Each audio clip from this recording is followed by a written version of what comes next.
Santiago capítulo 1. Os recuerdo, hermanos, que la semana pasada estuvimos con el versículo 16 y estuvimos hablando, el versículo 16 dice: amados hermanos míos, no erréis. Y estuvimos hablando acerca de la palabra amados, que me parece una palabra tan bonita, tan tierna, ¿verdad? Como Santiago se dirige a ellos como amados, también lo hace en el versículo 19. Y vimos también cómo en 1 Juan aparece en varias ocasiones también esa palabra. ¿Tenéis frío? ¿Estáis bien? ¿Estáis bien? ¿Sí? Como es la palabra amados. Y después vimos también como la palabra hermano. Vimos la palabra hermano y vimos como la palabra hermano también es algo precioso, algo hermoso, ¿no? De ver cómo pertenecemos a una familia y tenemos un mismo padre, tenemos un mismo parentesco, somos hermanos, somos una familia. Y eso nos da un concepto de intimidad, de grupo, de miembro, de permanencia, ¿no? Y estuvimos hablando también de cómo somos miembros los unos de los otros. Y después dice también mío, ¿no? Esa cosa que dice Santiago también, amados, hermanos míos. Y después estuvimos hablando no erréis. Y vimos que la palabra en el griego es una palabra que indica que no nos cambiemos de camino, que no nos distraigamos, que no nos equivoquemos, que no vayamos por los sitios que no debemos de ir. No erréis, no os equivoquéis. Y vimos algunas veces que aparece esta palabra no erréis. Es un poco lo que vimos la semana pasada en cuanto a este texto. Como recordaréis, yo comenté que, digamos, cuando hablamos de este texto, pues hay comentaristas que se inclinan a pensar que el texto hay que enfocarlo, hay que meterlo dentro del tema de la prueba. Es como si Santiago estuviese diciendo: os he dicho antes el tema de la prueba, que Dios no es el autor del mal ni él tienta a nadie. Dios no es el autor de la tentación, mejor dicho. La tentación viene del diablo, la tentación viene de nosotros mismos, nuestra carnalidad, pero no viene de Dios. Y todo aquel que piense que la tentación viene de Dios, en realidad no está acertado, porque Dios no puede ser tentado por el mal. Entonces hay comentaristas que dicen que está dentro de lo que Santiago, en realidad Santiago sigue hablando de lo mismo. Es como que enfatizara el tema de las tentaciones. Hermanos míos, no erréis, que no penséis otra cosa, que no os equivoquéis, que Dios no es el que manda las pruebas. Y hay otros autores que piensan que ahora, digamos, a partir del versículo 17 al 18, Santiago como que habla de otro tema, y ese tema tiene que ver con el don de Dios, con la persona de Dios. El mío, te puedes sentar, por ahí puedes caber.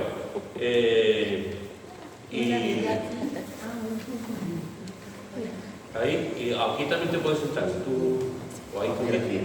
Ahí. Acabamos de empezar. Bienvenido a los dos.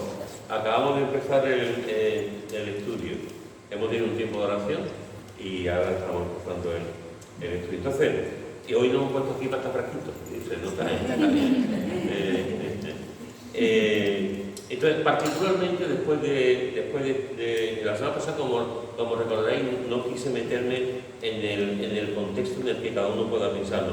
Particularmente creo que en realidad Santiago está hablando, particularmente creo que Santiago se sigue desarrollando el tema de la tentación, y que es un bloque, y en ese bloque habla también de los versículos 17 y 18.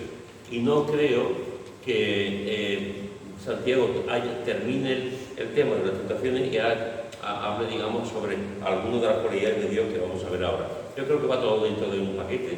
Creo que para mí es lo más natural que Santiago siga hablando de las tentaciones. Y en ese sentido, dice el versículo 17 y el 18: toda buena dádiva y todo don perfecto desciende de lo alto, del Padre de las luces, en el cual no hay mudanza ni sombra de variación. Él, de su voluntad, nos hizo nacer por la palabra de verdad, para que seamos primicias de sus criaturas. Fijaros que Santiago va a hacer ahora una cosa realmente muy buena, y es que les va a recordar quién es Dios. O sea, le está diciendo: Dios no es el autor de las tentaciones, le está diciendo, no os confundáis, estad seguro de eso, y ahora les va a mostrar quién es Dios de alguna manera, para que ellos vean realmente el Dios que tienen. Y una de las primeras cosas que dice Santiago es que Dios es bueno, que Dios es bueno. Toda buena dádiva y todo don perfecto desciende de lo alto. Toda buena dádiva. Y todo lo que viene de arriba es perfecto. En la versión, os voy a leer también la versión, dos versiones que nos hablan de este texto, porque a lo mejor podemos aclarar un poquito, o lo podéis ver de otra manera en estas versiones. En la versión de Dios habla hoy, dice: todo lo bueno y perfecto que se nos da viene de arriba, de Dios, que creó los astros del cielo. Dios es siempre el mismo. En Él no hay variaciones ni oscurecimientos. Él, porque así lo quiso, nos dio vida mediante el mensaje de la verdad para que seamos los primeros frutos de su creación. Y en la versión de traducción en lenguaje actual dice: Dios nunca cambia. Fue Dios quien creó todas las estrellas del cielo y es quien nos ha dado lo bueno y todo lo perfecto. Además quiso que fuéramos sus hijos. Por eso, por medio de la buena noticia de salvación, nos dio una vida nueva. En realidad, tanto estas dos versiones como la que tenemos nosotros, como cualquier otra versión, lo que está haciendo, como no podéis de otra manera, porque la Biblia los traductores pueden cambiar, pueden decir alguna palabra aquí, alguna palabra allá, se puede dar un sentido también más, depende de la época en que se escribió. No es lo mismo la versión de 1909, que el español que teníamos era un español completamente diferente, y hay palabras que hoy en día ni sabemos. Sin embargo, en 1909 eran palabras muy comunes. El lenguaje hay palabras, hay expresiones que van desapareciendo y otras que se van incorporando, porque el lenguaje es muy vivo, la lengua es muy viva, ¿no? Entonces, pues las traducciones que podamos leer nos pueden ayudar a entender, pero al fin y al cabo todas esas traducciones nos hacen ver realmente lo importante. Y aquí lo importante es que de Dios viene todo lo bueno. De Dios viene todo lo bueno. Eso es lo que le está diciendo Santiago a los hermanos que están en la diáspora, en la dispersión. De Dios viene todo lo bueno, toda buena dádiva y todo lo perfecto desciende de lo alto. Fijaros, hermanos, que cuando tú vas a la Biblia, una de las cosas que realmente podemos ver es que Dios es bueno en gran manera, como dice la palabra. Dios es bueno siempre. Por ejemplo, Dios es bueno en la creación. Dios es bueno. Yo tengo subrayado en mi Biblia, en esta concretamente, tengo subrayado en mi Biblia, en círculo rojo, desde hace años, todas las veces que aparece en Génesis capítulo 1, y vi Dios que era bueno, y vio Dios que era bueno, y vio Dios que era bueno, ¿no? Todas las veces que aparece como Dios creó el mundo, y creó esto y lo otro, y vio Dios que era bueno. Cuando vemos la creación, una de las cosas que vemos es que Dios es bueno. Dios es bueno. Algunos de vosotros, para la envidia de los demás, os vais a ir a la playa, y vais a estar en la playa, y vais a saborear lo que es estar en el mar, lo que es la puesta de sol, lo que es pisar la arena, lo que es ver las estrellas por la noche. Eso es maravilloso, porque Dios lo ha creado. Dios lo ha creado. Dios ha creado el mar, Dios ha creado los peces marinos, los peces, Dios ha creado las aves, Dios lo ha creado todo. Dios es un Dios que es bueno, y toda la creación de Dios es buena, es buena. ¿Qué otras cosas Dios es bueno? ¿Qué otras cosas podemos decir? Dios es bueno en esto. En amor, paciencia. El Dios es bueno en amor, en su amor y en su paciencia. Menos mal. Menos mal que Dios tiene amor y paciencia. Menos mal. Es bueno, efectivamente. ¿Qué más? Dios es bueno porque tiene también misericordia, efectivamente. Dios es bueno en la creación. Dios es bueno. Una de las cosas que a mí siempre me ha llamado la atención, hermano, es que Dios es bueno cuando crea la iglesia. O sea, cuando hace la iglesia, cuando construye la iglesia. En su plan divino Él tiene un plan, es un plan. Ese plan es que los creyentes, cuando las personas que lo conocen a él, se reúnen en la iglesia. Él podía haber hecho las cosas de forma diferente, ¿eh? Él podía haber dicho, bueno, cuando la persona se convierte, ya llega al cuadro, ¿no? O yo lo voy a guiar, o yo voy a estar, no sé, podía haber hecho de mil maneras. Pero Dios tiene un plan, y ese plan pasa inevitablemente por la iglesia. Iglesias Carmelón se reúnen 6 o 7, como en el caso de otros hermanos en Jaén o en otros sitios. Iglesias que se reúnen en la clandestinidad, porque sus vidas peligran y tienen que unirse a oscuras o en un sitio apartado o en casa, no pueden cantar en voz alta, no pueden repartir folletos, porque realmente están en juego sus vidas. Y hay otras iglesias que te reúnen, que están las puertas abiertas, los cristales, y al mes se juntan miles de personas y están adorando y alabando al Señor. Dios es bueno en su iglesia. A veces pensamos, nos podemos ver las imperfecciones de la iglesia, las manchas de la iglesia que las tiene, los pecados de la iglesia, pero cuando Dios ha hecho la iglesia y es el jefe de la iglesia, es con un propósito, es por algo, y Dios es bueno. Por lo tanto, Dios es bueno en su creación, Dios es bueno cuando Él ha dicho, la iglesia está ahí, y tiene un propósito y un porqué, y un para qué.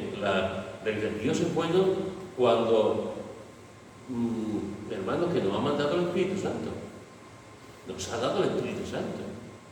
O sea, ninguno de los que estamos aquí nos hemos llegado a convertir por nuestra conducta, nuestra bondad, o porque lo hemos entendido. Todos estamos aquí porque el Espíritu Santo nos ha convencido de pecado, de justicia, de juicio. En un momento dado, alguien nos habló, o leímos la palabra, o escuchamos una predicación, o un familiar nos dijo algo, sea como fuese, y en ese momento entendimos que éramos pecadores y que necesitamos a Jesús como Salvador y Señor. Eso fue obra del Espíritu Santo. Eso no es obra de ningún hombre, eso no es obra de eso es obra directamente del Espíritu Santo. Dios es bueno al mandar al Espíritu Santo. Es decir, cuando nos ponemos a pensar en la bondad de Dios, esto es inabarcable. Es inabarcable porque Dios es bueno en gran manera. Todo lo hizo bueno. Por lo tanto, Santiago está diciendo, toda buena dádiva y todo don perfecto desciende de lo alto, de arriba, de Él, del cielo. Es muy interesante porque habla de dádiva y habla de todo don perfecto que desciende de lo alto. Cuando yo estaba preparando este estudio, estaba meditando en este texto, se me vino a la mente, supongo a vosotros también, se me vino a la mente Juan 3:16, el texto clásico que todo creyente evangélico pues conocemos de memoria. Y estaba pensando en esto, ¿no? En la dádiva y en el don. Y en esa dádiva encontramos de tal manera amó Dios al mundo que ha dado a su Hijo unigénito para que todo aquel que en él cree no se pierda, etc., ¿no? La dádiva y el don, Dios es el que da, Dios es el que da, y da lo más hermoso que tiene, lo más grande que tiene. Y el don es Cristo, ¿no? Y es algo maravilloso, ¿no? Este Dios que es bueno, que es dadivoso, nos da, y nos da lo más bueno, lo más hermoso que tiene, que es su propio Hijo. Todo don perfecto desciende de lo alto. Y fijaros que dice Santiago, del Padre de las luces, del Padre de las luces. Dios es bueno, esa es una de las cosas que está diciendo Santiago. Dios no nos va a meter en tentación, entre otras cosas porque Dios es bueno. Pero después también dice que Dios es luz, del Padre de las luces. No está hablando en singular, está hablando del Padre. Es como toda la luz que tenemos realmente desciende de Él, viene de Él, ¿no? Del Padre de las luces. En Primera de Juan, un poquito más atrás de Santiago, en Primera Juan, en el capítulo 5, quiero leer, Primera Juan, capítulo 1, versículo 5. Primera Juan, capítulo 1, versículo 5. Este es el mensaje que hemos oído de Él y os anunciamos. Dios es luz y no hay ninguna tiniebla en Él. Muy bien, fijaros como aquí nos está diciendo el apóstol Juan que Dios es luz. Dios es luz. Un poquito más adelante, Juan vuelve a dar una afirmación tremenda. Dios es amor. O sea, en primera Juan encontramos dos acepciones de Dios tremenda, el amor de Dios y que Dios también, y que Dios es luz. Por lo tanto, una de las cosas que la Biblia nos enseña es que Dios es luz. Dios, en este caso, como lo está diciendo Santiago, es el Padre de las luces. Dios es luz. Pero mirad lo que dice en el Salmo 119, versículo 105. Salmo 119, versículo 105. ¿Quién lo tiene? Aunque muchos lo sabréis de memoria también. Lámpara es a mis pies tu palabra y lumbrera a mi camino. ¿Qué vemos aquí? Estamos hablando que Dios es el Padre de la luz. Es decir, es luz. De hecho, el mismo Jesús dijo, yo soy la luz del mundo. Me encanta. Yo soy la luz del mundo, ¿no? Hemos visto en primera de Juan que Juan dice, Dios es luz. Una afirmación categórica. Dios es luz. Y aquí estamos hablando de algo muy importante. ¿De qué está hablando aquí el salmista? De la palabra de Dios. De la palabra de Dios. De la palabra de Dios. Lámpara, y además lo dice de una forma realmente muy importante, porque fijaros que dice que habla de lámpara y de lumbrera. Está diciendo lámpara, y fijaros que dice lámpara a mis pies. Tu palabra es como si pusiese una lámpara a nuestros pies. Vamos andando, y imaginaros la oscuridad total. Algunas veces hay días que son llenos de niebla. Llega la noche y a veces te cuestan, sobre todo pasa en sitios como Londres, ¿no?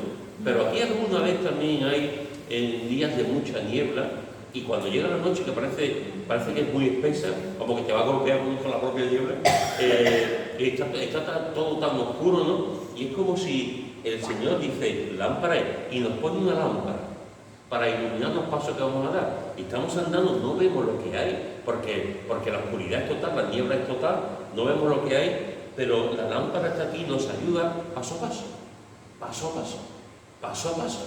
Al final, cabo, hermano, la vida es paso a paso. La vida es paso a paso.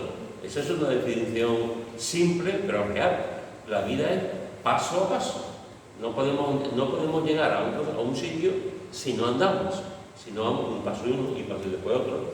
Y nos ponen como una lámpara para que veamos lo más próximo, lo más cercano. Y no nos equivoquemos o no tropecemos con una piedra o con algo. Pero fijaros que después también dice el salmista, y lumbrera mi camino. Y lumbrera mi camino. Es como si pone una luz a nuestro caminar, en nuestro paso, para que no caigamos, pero después también pone como un farol, como una lumbrera en el camino para que veamos en la lejanía. No solamente vemos en la cercanía, sino vemos también en la lejanía. Esto es lo que hace la palabra. Esto es lo que hace la palabra de Dios.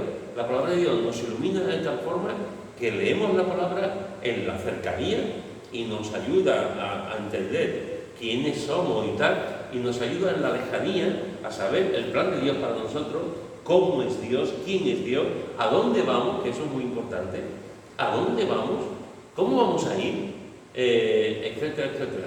Por lo tanto, Dios es luz, y Dios en su benevolencia, en su bondad, Dios nos ha dado también la palabra, y esa palabra es luz. Luz. Nos alumbra en el trayecto corto y en el trayecto largo. La palabra de Dios nos alumbra, nos alumbra. Pero no solamente la palabra de Dios nos alumbra. Mira lo que dice también en el Salmo 27, versículo 1. ¿Quién lo tiene? Salmo 27, versículo 1.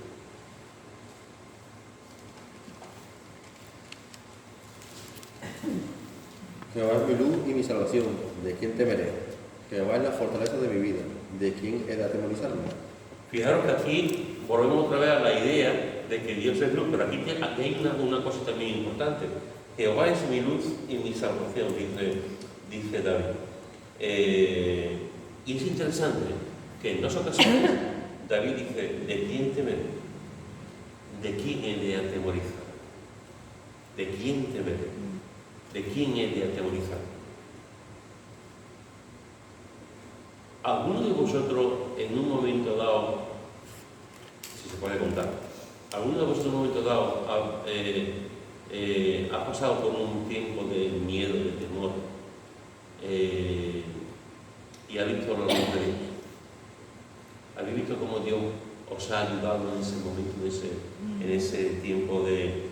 A veces, hermano, te encuentras con, no entre nosotros, porque creo que nosotros somos muy normalitos, gracias a Dios, pero a veces te encuentras con personas que te dicen abiertamente, yo nunca tengo miedo. Cuando te dicen, yo nunca tengo miedo, te dices, pues vale, yo te lo creo. O yo nunca he pasado por momentos de sufrimiento o por momentos de tentación. Pues, a mí cuando me dicen eso ya me río, porque no hay ni una sola persona en este mundo, seamos cristianos o no seamos cristianos, que no hayamos pasado por momentos de eso. Todos pasamos por momentos de eso. Y todos pasamos por momentos de depresión, de enfermedad, todos, absolutamente todos. Y cuando pasamos por momentos de miedo, como es el caso del salmista, como es el caso de David, David dice, ¿quién te ve? Hemos podido experimentar nosotros en un momento de miedo, de temor, la presencia real de Dios que nos ha iluminado. ¿Alguno se acuerda de alguna experiencia que lo pueda compartir? Yo siempre lo he dicho cuando estuvimos Pablo y yo hace ya muchos años en París, que íbamos a coger el tren a Versalles, creo que íbamos. Y él se adelantó y se pensaba que venía de detrás y yo me quedé, entre todo el mundo me quedé atrás y se cerraron las puertas. Y vi irse el tren y me quedé en una estación que era además muy oscura, con unos negros. Y yo decía, ay Dios mío, ahí tuve yo temor, Dios mío, aquí sola, ¿dónde voy yo ahora? ¿Qué hago? Sin conocer el idioma, ¿por qué no? Y sí, tuve mucho temor. Lo que pasa es que el Señor, pues mira, me dio paz y al rato venía Pablo en el otro tren que venía hacia abajo y vino en el otro. Pero claro, yo miraba alrededor y yo decía, Dios mío, ¿qué hago yo ahora aquí? ¿Qué hago? ¿Cojo el otro tren? Oye, tuve temor, pero mira, el Señor, yo decía, bueno, pues con estos negros, amor, si me pone aquí dos ángeles que me estoy guardando y que... Pero sí es verdad que fueron por lo menos 10 minutos de decir, ¿qué hago? Y de tener temor. En una ciudad que no conozco el idioma y que me veía sola y rodeada de eso, de gente que ni conocía ni nada, pero bueno, el Señor me dio paz en ese momento y al final parecía fue más largo de lo que, no fue tan largo como Pablo me lo dijo, dice, yo tuve que bajarme en la siguiente, coger otra vez para atrás y dice, por lo menos tardó 15 minutos y no se me hizo tan largo porque el Señor yo creo que me... Y eso no se me olvidará nunca, oye, pues nunca, cuando yo miraba alrededor, una estación tan oscura, los niños de la calle tan grande allí, oye, mira que han pasado años, pues no se me olvida. ¿Y tenéis móviles? ¿Qué va? Si no había ni móviles en aquella época. Si es que era mi niña chiquitita. ¿Qué va? Así que sí, son cosas que se te quedan grabadas. Yo digo, hay cosas en la vida que se te quedarán grabadas toda la vida. Que morirás por los recuerdos de eso, sí. ¿Alguien más? Yo sí he tenido miedo muchas veces y sé que el Señor me ha cuidado. ¿Pero en algún caso concreto que se pueda En contar? concreto, últimamente, de noche pesadilla. Y me he despertado y lo he pasado muy largo. Pero ya ahora le dedico más tiempo a orar al Señor y noto las bendiciones. Duermo tranquila, me despierto y le doy gracias al Señor porque sé que me ha cuidado. Y vamos, muy contenta, muy feliz porque era pánico, las pesadillas es pánico. Desde que entraban en la casa, te empujan la puerta, que yo quiero cerrar y no me da tiempo. Qué horror, qué miedo. Oh, pánico. Y digo, Dios mío, voy a dedicar más tiempo en la oración. Y además también pongo la emisora, que habla muy bien de, cosas muy bonitas, ¿no? Mensajes que me llenan a mí. Y leo, y ya oro al Señor, y noto las bendiciones que el Señor me da.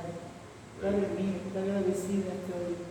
Es el tesoro tan grande que yo tengo, de que ese tesoro me da algo para mis niñas, para mi familia, que es más grande, todos mis seres queridos. Y le hablo de las reuniones, y qué bonito es que ha llegado ahora el novio de la niña y dice, Pepi, he sacado 10 en el examen, el Señor está conmigo. Digo, gloria a Dios. Digo, hija, Gonzalo, agárrate al Señor. Agárrate que te va a seguir bendiciendo en cada momento de tu vida. Déjate de los ídolos. A él le duele porque eres mucho de familita, de Santa no sé qué, Pero bueno, dice que la palabra de Dios no cae en saco roto. No cae, no cae. No lo dice así, pero es verdad. Es verdad. ¿Alguien más? De todas formas, el mío tiene un proceso también. Conforme vamos avanzando en edad, me parece que procesamos el miedo de otra manera. Yo recuerdo que de joven me pasé muchísimo miedo. Para empezar, ahí me educaron en el miedo. Eso para empezar. Me educaron en casa, me educaron en el miedo. Yo no salía a la calle solo hasta los 12 o 13 años, que ya empezaba ahí a correr yo solo. Yo lo pasé muy mal allí en Construcción Aeronáutica cuando me pasaron al taller en San Pablo, en el aeropuerto.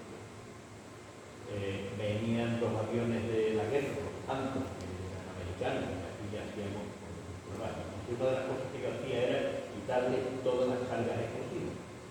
Había cargas explosivas que son así de grandes, tremendas. Las cargas explosivas que expiran el asiento lanzable, y hay que quitarlo con un cuidadito porque a un compañero, por ejemplo, se le tiró media cara. ¿Vale? Yo muerto de miedo cada vez que me tocaba hacer trabajo. Y ahí me empieza el proceso de miedo. A mí ahora cuando ha pasado lo del tema de Granada, yo pasé miedo cuando dije, bueno, ¿qué hago ahora? Entonces, ya no es miedo, es no saber qué hacer. Y cuando tú no sabes qué hacer, empieza a mover, empieza ahí el miedo a intentar hacer mella. Entonces, yo pasé miedo cuando llegó la grúa. Bueno, primero esperando la grúa, porque además yo me iba solo, iba con Mari, y ya Mari, esto, lo otro, esto, acá, allá. Fíjate, siéntate, vamos a ver. Y bueno, cuando vino la grúa, de momento montaron el coche en la grúa con todo lo que había dentro del coche. Y yo no sabía qué hacer, si tirar para Sevilla, si tirar para allá. Ya cuando vino el taxi, el cual tuve ya, entre uno y otro me estuvieron tranquilizando. El Señor me mandó a esos dos para tranquilizarme. Y entonces ya te despeja el miedo. El miedo, digo que tiene un proceso. Te encuentras en un momento que tú no sabes por dónde tirar. Y lo normal es que empiezas a tener miedo. ¿Ahora qué hago? Ahora qué hago es síntomas de miedo. ¿Ahora qué hago? Cuando el apagón, allí, con todas las cosas, sin coche, sin nada, ¿ahora qué hago? Pero ya tú descansas en el Señor, ya van viniendo noticias, puedes poner la radio, porque no había ni había comunicación con el móvil, no había nada. Y ahí tienes miedo, ¿ahora qué? ¿Y ahora qué? Cuando tú llegas al ahora qué, empiezas a miedo. Pero con la edad, y no solamente con la edad, sino también con la palabra, tú los miedos los vas procesando de otra manera. Esos temores que empiezas a tener, los vas procesando de otra forma. Y el Señor está ahí. Es un cerrar mi salida y mi entrada. Y ya está. Entonces, tenemos esa ventaja con respecto al mundo. El mundo no encuentra en el miedo, encuentra la solución. Nosotros tenemos algo más que el miedo con nosotros. Por eso es diferente. Fijaros que dice que hemos visto que Dios es luz, es el Padre de las luces. Hemos visto que la Biblia también es nuestra luz. Hemos vuelto a ver que Dios, incluso en el miedo, en el temor, Dios se manifiesta y es nuestra luz. Y algunos podéis pensar, bueno, ¿de qué me sirve a mí saber? Porque estamos hablando de teología, estamos hablando de teoría. La teología nunca es teoría, La teología es el conocimiento de Dios. El conocimiento de Dios nunca es teoría, pero a veces, como ser humano, podemos decir, bueno, esto, ¿y conmigo qué tiene que ver? O sea, ¿qué tiene que ver conmigo saber que Dios es luz? Saber que la Biblia es luz, saber que en un momento dado, en medio del temor de Dios, pero realmente para mi vida práctica, mi vida diaria, ¿qué importancia tiene esto? Pues mira lo que dice Colosenses,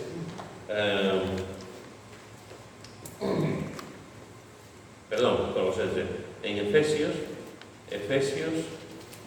capítulo 5, Efesios capítulo 5, versículo 8. Y lo tiene. Efesios 5, 8. Porque en otro tiempo erais tinieblas, mas ahora sois luz en el Señor.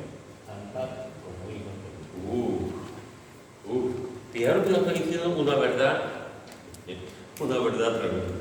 Esa verdad que ya lo dice también en el capítulo 1, esa verdad es que en otro tiempo erais tinieblas. En otro tiempo, hermanos, éramos tinieblas. Éramos así, no estábamos en la luz. Mas ahora, dice el apóstol Pablo, mas ahora sois luz en el Señor. Y si aquí se quedase el versículo, que el versículo más hermoso, ¿verdad? Antes erais tinieblas y ahora no. Eso nos debe llevar a la adoración, a dar gracias al Señor, Señor, que ya no estamos en tinieblas, que ya estamos contigo, ¿no? Pero no se queda solamente ahí, sino que además nos da una orden: andad como hijos de luz. Eso es, andad como hijos de luz. Es una orden, es un imperativo, es un mandato. Andad como hijos de luz. ¿Esto qué significa? ¿Cómo podemos andar como hijos de luz? ¿Tenemos que hacer algo? ¿Cómo podemos andar en la luz y ser hijos de luz en medio de una oscuridad como la que estamos viviendo continuamente? ¿Cómo podemos andar en luz? Haciendo su voluntad y obedeciendo. Haciendo su voluntad y obedeciendo. Sí. Efectivamente. Andar como hijos de luz, haciendo su voluntad y obedeciendo lo que nos dice. Muy bien. Más Pero cosas. para hacer su voluntad tenemos que conocer. Conociendo podemos andar en luz. Muy bien. Obedeciendo al Señor, haciendo su voluntad, eso significa pasar tiempo para conocerlo. Muy bien. Conocerlo, andar en su voluntad, obedecerle. ¿Qué más? Ser reflejos de Jesucristo. ¿Qué? Ser reflejos de Jesucristo. Ser reflejo de Jesucristo, que es la luz del mundo. Muy bien. Ser reflejo de Cristo. El único que realmente es luz. Y que, por cierto, en el cielo no habrá interruptores. No habrá bombillas. No habrá en el cielo, el Señor será nuestra luz. Hay un foco nada más, ¿no? Es un foco nomás, pero vaya foco, ¿no? Pues nos está diciendo andar como hijos de luz. En mandato. Por lo tanto, cuando hablamos de que Dios es luz, el Padre de las luces, eso tiene un efecto para nuestras vidas. No solamente es saber que Dios es luz, no solamente saber que la palabra de Dios es luz, no solamente saber que en medio de las tinieblas, de la oscuridad, Dios nos ayuda, nos quita el temor, porque Dios es nuestra luz, sino que después sabemos que en el día a día, el creyente tiene que andar en luz, porque además no se puede entender de otra manera. Si decimos que somos hijos de Dios, tenemos que andar como hijos de Dios. Y si yo digo que creo en Dios y ando en tinieblas, ahí hay algo que no corresponde. Ahí hay una contradicción. Ahí hay algo que dice tú, no. O sea, ¿cómo yo digo que soy hijo de Dios y vendo droga? ¿O cómo digo yo que yo soy hijo de Dios y estoy robando a mi prójimo, ¿no? O cómo yo digo que soy hijo de Dios y no me preocupa por el hermano que tengo a mi lado, ¿no? Entonces, claro, andar. Al fin y al cabo, como alguien dijo, hermano, y creo que lo dijo muy acertadamente, nosotros somos Biblias andantes. Y la Biblia da luz. Somos hijos de luz. ¿Cuánta gente han podido llegar a conocer a Cristo por el reflejo de una persona que cree en Cristo? ¿Y tristemente, cuántas personas se habrán apartado o no habrán querido conocer a ese Cristo que tiene este Señor, porque ese Señor andaba en tinieblas, en mala manera, aunque viniese a la iglesia. Y la persona puede decir, tú cerramos, tú vas a dar mucho esto y tú vas a la iglesia, pero digo, mío, vaya como tú andas, ¿no? Vaya como tú andas. Es como una especie de contradicción. Una especie de contradicción. Entonces, en este caso, tenemos que andar como hijos de luz. Esto es algo, a mí me da miedo. Dices tú, ¿cómo puedo andar? Pero claro, no es cuestión mía, es cuestión de lo que Él hace en mí. Es cuestión de la obra de Dios en nuestra vida. Y en el momento en el que el creyente confía en el Señor, o lo conoce, lo obedece, lo intenta realmente vivir con gozo, con alegría, eso se ve, hermano. Eso se ve. Conocerlo cada día más y saber lo que Dios agrada. Eso es. Y en el momento que tú lo vas conociendo, pues vas viendo lo que a Dios le agrada, efectivamente. Y vas viendo lo que la palabra de Dios nos va enseñando y nos va guiando, ¿no? Así que fijaros, hermano, que Santiago está diciendo, toda buena dádiva y todo don perfecto desciende de lo alto. Dios es bueno, todo lo recibimos de Él, del Padre de la luz, Dios es luz, en el cual no hay mudanza ni sombra de variación. Y esto también es importante, porque otra vez no está hablando de un atributo de Dios, no está hablando de su inmutabilidad, de su inmutabilidad. No hay mudanza ni sombra de variación. Hermanos, que Dios no cambia. Malaquías, en el último libro de Malaquías, en el último capítulo, ya sabéis que Malaquías es el último libro del Antiguo Testamento, en el capítulo 4, venga, por leerlo tú. ¿Qué versículo? Capítulo 4.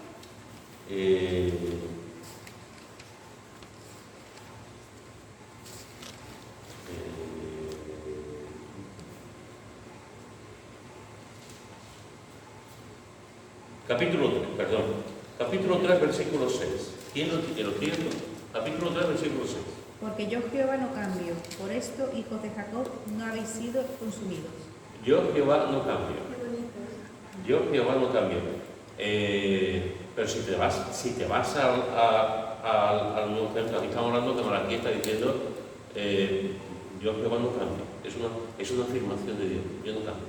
Y por eso no habéis sido consumidos. Eso es. Eso también va para nosotros. Para nosotros. Si nos vamos a Hebreos,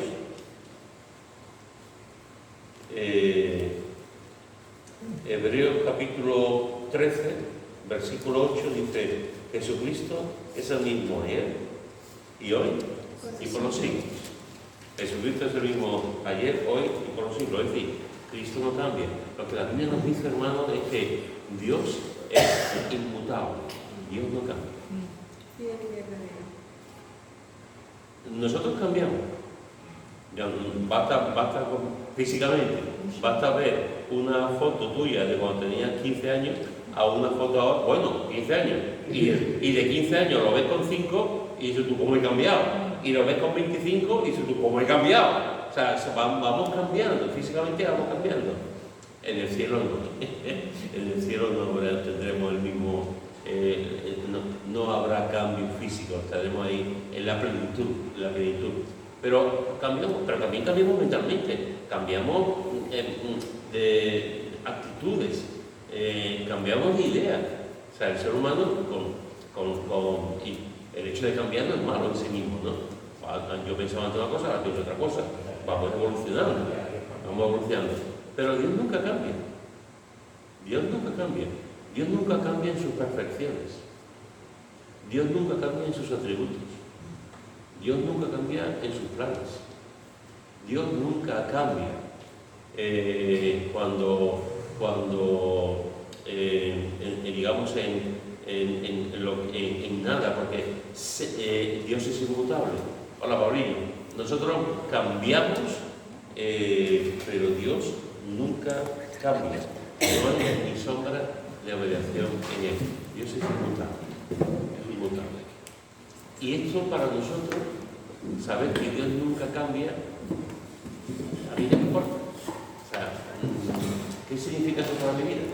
Saber que Dios es inmutable y que Dios nunca cambia. ¿Eso afecta a mi vida? Sí. ¿En Es qué? sensibilidad. Confío más en él, que sé que no me va a traicionar, no me voy a oír hablar con un candero pasado azul, que tengo una confianza, una certeza, una tranquilidad de que Dios es inmutable. Muy Sí, bien. muy bien. De que es verdad, por lo que Sí. dice. Todo lo que has dicho. Eso es una garantía, hermanos. Si yo hoy te di mi palabra y te di mi palabra, y cuando tú, Pablo, te di mi palabra de cuando tú cumplas 25 años, yo te voy a dar 3.000 euros. Y cuando Pablo, ¿cuánto te queda para cumplir 25 años? ¿Cuánto te queda? 6 años. 6 añitos te quedan por. Y ahora Pablo dice, cuando cumpla 25 años, Pedro me ha dicho que me va a dar 3.000 euros. Y está contando el tiempo, está contando 25. Y llega y 25 años, llega el día de su cumpleaños. Y viene y comunicación, Pedro. ¿Te Y el acuerdas? 13 de ¿Tú te noviembre. acuerdas que me dijiste que cuando 13 cumpliese de 25 noviembre. años iba a cumplir 3 años? Y yo le digo, pues yo no me acuerdo. Pues yo no me acuerdo. No me quiero acordar. Yo no me acuerdo. No, es que tú me dijiste, no, pero es que el día estaba yo en el servidor y te gasté una broma y No tal. soy consciente No, de sí, que- No hay cosa peor en este mundo una persona que no tenga palabras y que cambie. Eso es lo peor. Eso es lo Nosotros peor. cambiamos, hermano, y decimos una cosa y no la cumplimos. Exacto, exacto. No la cumplimos. ¿Y qué es lo que ocurre? Que Pablo jamás en la vida se va a fiar de mí. Si yo le he dicho una cosa y no lo voy a hacer, va a decir, pues vaya, no se va a fiar nunca de mí. Va a ser una persona que cambia. Dios no. Dios no. Ahí entra lo que estaba diciendo Pepe. Dios no. Eso, hermano, que nos da una confianza tremenda. Tremenda, una seguridad tremenda de que Dios no cambia. Dios me dice, me promete que te amo. Y pase lo que pase, ocurra lo que ocurra. Yo sé que yo creo. Yo sé que yo creo. Dios me dice, te perdono. Y yo sé que aunque peque, aunque meta la pata, aunque Dios me perdona cuando hay arrepentimiento. Porque Él me lo dice y no va a cambiar. No va a decir, Pedro, que has pecado, ya no quiero saber contigo. No, no, me va a mostrar siempre su misericordia.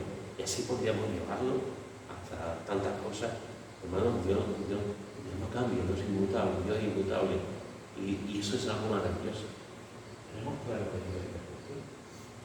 Pues no sé si lo tenemos claro, pero deberíamos tener. Sí, tenemos claro que Dios es perfecto. Lo perfecto Claro. no tiene sentido el cambio.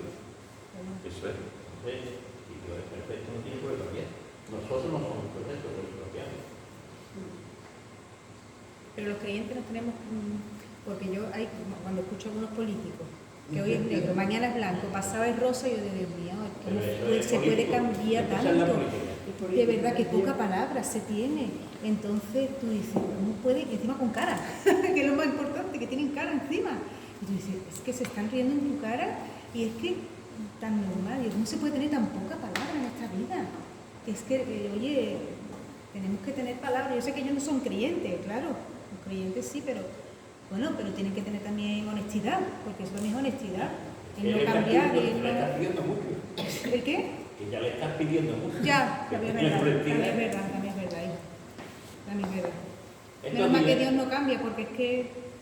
Estos días, por ejemplo, con el tema este de Trump, que quiere el 5% para defensa y demás, todos han engañado a Trump. Aquí tenemos la costumbre de cuando empiezan a darte la mano con una cosa, que tú dices que no, y dices, mira, sí para que te calles. ¿Qué significa sí para que te calles? Yo te digo que sí, y tú vas conforme, porque te he dicho que sí, es porque hacer lo que me da la gana. Pues, esa es la No política. tener palabras, ¿sabes? Esa es la No tener política. palabras. Entonces, pero es que así somos todos. Así somos todos. Hoy decimos una cosa. Quedamos bien, pero después hacemos lo que nos parece. Pero yo creo que todo el mundo no es igual, Fernando, ¿eh? Ya, yo no digo que todo el mundo sea igual, yo lo que digo es que así somos todos. Ya. En más medida o menos medida, pero... Pero hay personas que son fiables. Sí, Sí, pero más honestidad. si no fuera así, no pecaríamos y pecamos. Ya. Entonces, así al final, así somos todos. Hasta que en algunos se ven más que en otros porque tienen más. Cara. Más cara. Más poca vergüenza. Más poca vergüenza. Más cara, más cara. Más poca vergüenza y se les ve más. No, y de todas formas también, lo he dicho antes, somos imperfectos, pero somos imperfectos porque somos pecadores. Entonces, hay gente que se les ve más, que son mentirosos compulsivos, como la Sí, película. totalmente. Son gente, pero políticos, deportistas, periodistas, escritores, gente normal y común, de todo tipo, ¿no? Y hay gente también que, aunque no son cristianos, no son creyentes, tienen una ética. Sí. Tienen una ética. Sí. Sus padres les han enseñado, tienen una moral, saben discernir dentro de lo que produce el pecado, saben discernir entre lo bueno y lo malo más o menos. Pero aún a pesar de esa, tienen un alto sentido de la justicia. Esas son personas a las que nos interesa que nos gobiernen y que estén ahí. Pero aún así, esas personas Pecarán, pecan, claro, o sea, eso así, y cambian también de Y opinión. cambiarán, Lo que claro. pasa es porque es así. El único que no cambia es el Señor. Todo el mundo puede cambiar para bien y para mal, pero Dios nunca cambia. Dios nunca cambia. Entonces, una de las cosas que vemos hoy en día es que ese sentido de la justicia, el sentido de la equidad, de hacer lo correcto, el temor al mal, está desapareciendo. Antes un niño mentía y el padre, bueno, hoy en día un niño miente y le dice al padre, bienvenido al club. O sea, Qué gracioso un niño. esto es así, ¿no? Pero lo hacemos todo y decimos, Dios no. Dios es inmutable. Por lo tanto, fijaros, hermanos, que Dios es toda cosa buena viene de Dios, del Padre de la luz. Él es luz, Él es inmutable, no hay sombra de variación ni mudanza en Él. Y dice, Él, de su voluntad, nos hizo nacer por las palabras de verdad para que seamos primicias de sus criaturas. ¿Esto qué quiere decir?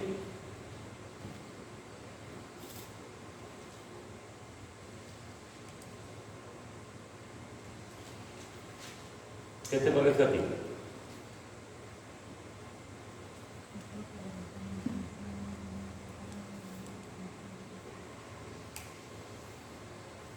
¿Qué van a hacer mañana algunos hermanos en Trigueros?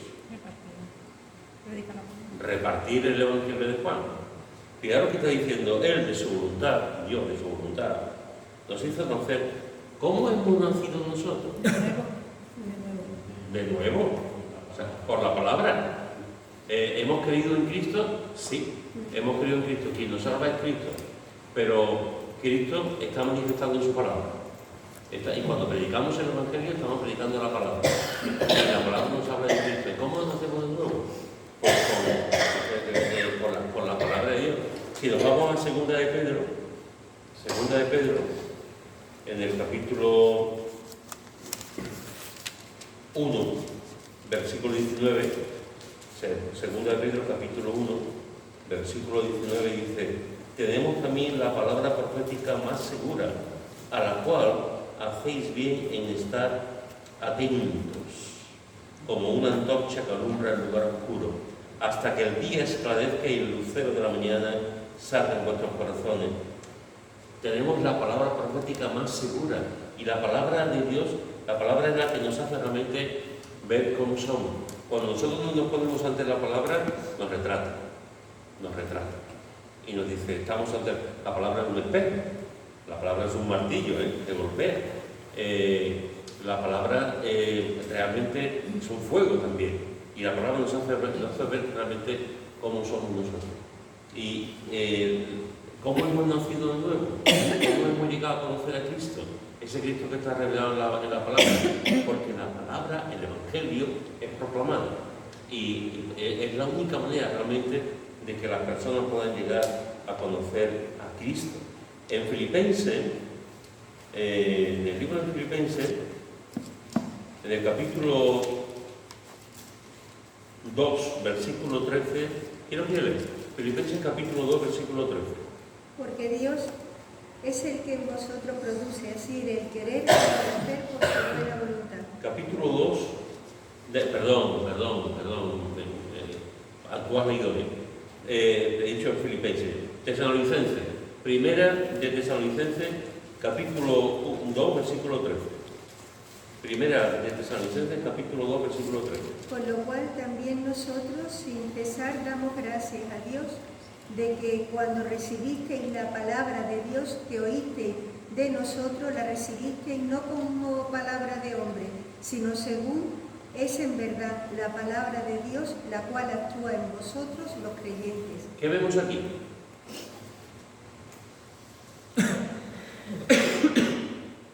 La palabra es la que actúa en los creyentes.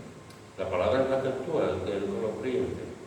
Fijaros que cuando Pablo llega a Tesalónica, predica la palabra y un grupo de personas se convierte.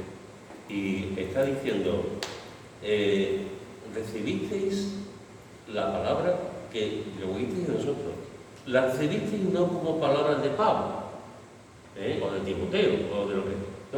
No como palabras, sino según en verdad la palabra de Dios, la cual actúa en vosotros, los creyentes. Y esto es algo importantísimo, porque a veces pensamos que la palabra, cuando alguien predica la palabra, entonces esto lo está diciendo Nuria, que se ha preparado para el estudio bíblico, y lo está diciendo Nuria. Bueno, este pensamiento lo da Jesús, pero es la opinión de Jesús. Si vamos así, si vamos, decimos, depende de quién hable, vamos a decir, y lo enjuiciamos, pues entonces no vamos a recibir la palabra de Dios, porque la palabra de Dios no depende del hombre. A no ser que el hombre no predica la palabra de Dios, que es otra película. Pero cuando se predica la palabra de Dios, cuando se enseña la palabra de Dios, estamos reconociendo que ese hombre, esa mujer, está enseñando la palabra de Dios, no su opinión, sino la palabra de Dios. Y eso actúa, trabaja en el corazón de las personas. Hay un versículo que... Por eso podemos decir que la palabra de Dios no regresa vacía. Exactamente. La palabra de Dios no regresa vacía nunca.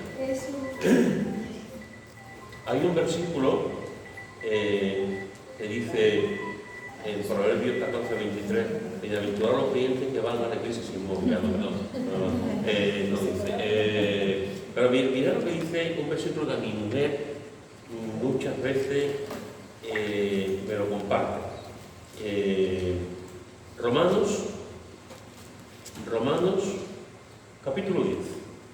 Romanos capítulo 10. ¿Quién quiere leer Romanos capítulo 10, versículo 9 al 17? Romanos capítulo, y con esto vamos a terminar. Romanos capítulo 10, versículo 9 al 17. Que si confesares con tu boca que Jesús es el Señor, y creyeres en tu corazón que Dios me levantó de los muertos, serás salvo. Porque con el corazón se cree para justicia, pero con la boca se confiesa para salvación. Pues la Escritura dice, todo aquel que en él creyere no será avergonzado. Porque no hay diferencia entre judío y griego, pues el mismo que es Señor de todos, es rico para con todos los que le invocan. Porque todo aquel que invocare el nombre del Señor será salvo. ¿Cómo pues invocarán a aquel en el cual no han creído? ¿Y cómo creerán a aquel que no han oído? ¿Y cómo oirán sin haber quien les predique? ¿Y cómo predicarán si no fueren enviados? Como está escrito, cuán hermosos son los pies de los que anuncian la paz, de los que anuncian buenas nuevas. Mas no todos obedecieron al Evangelio, pues Isaías dice, Señor, ¿quién ha creído a nuestro anuncio? Así que la fe por el oír y el oír por la palabra de Dios. Muy bien, ¿qué vemos aquí? Aquí veo muchas cosas. Aquí veo muchas cosas. Algunas de esas cosas que vemos. Que se requieren muchos procesos para llegar. ¿Alguien más? ¿Cómo predicarán si no fueren enviados? Eso es necesario. Porque hay que ver más que ver. Hay que ver lo de la palabra. ¿Y cómo irán sin haber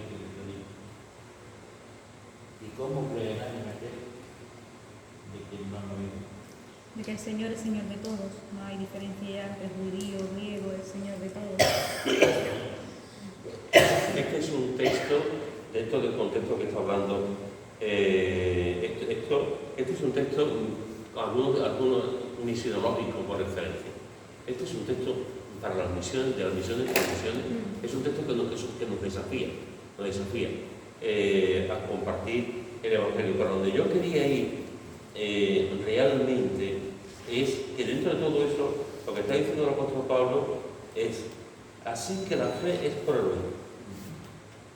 Y el oír por un programa de radio, y el oír por la palabra de Dios.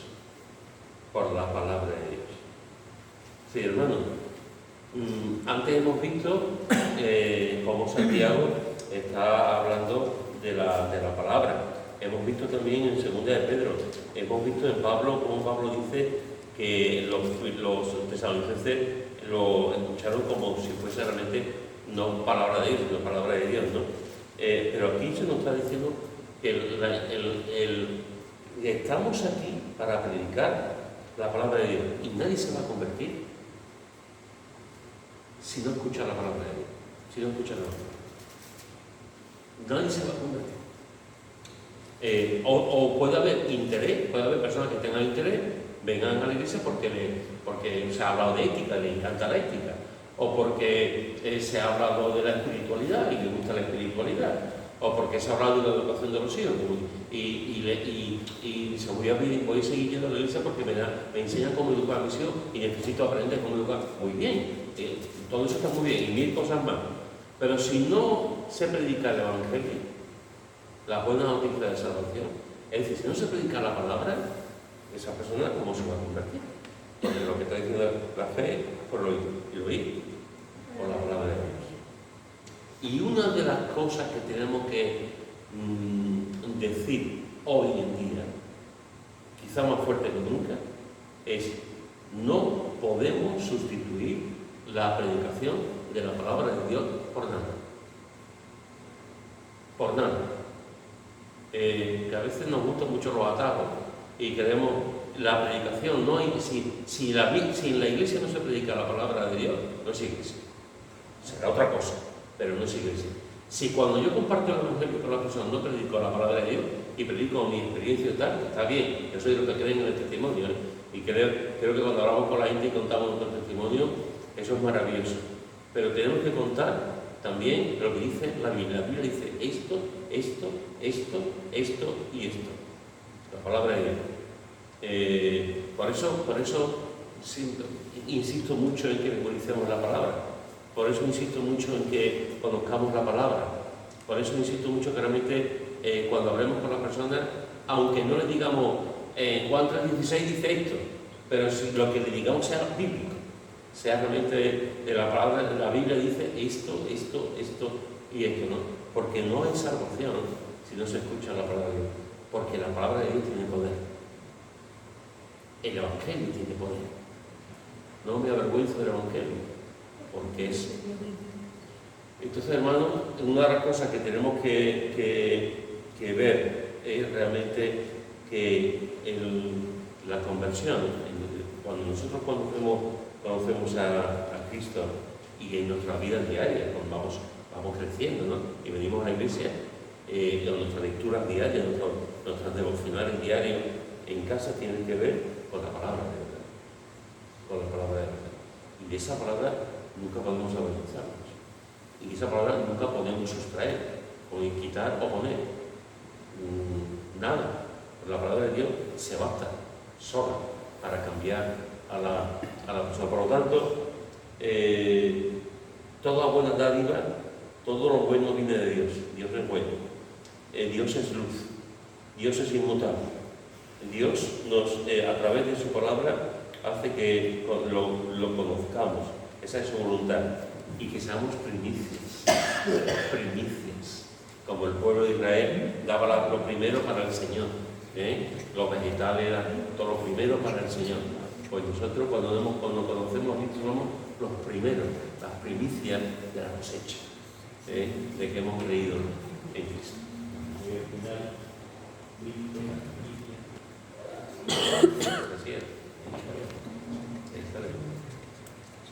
Amén.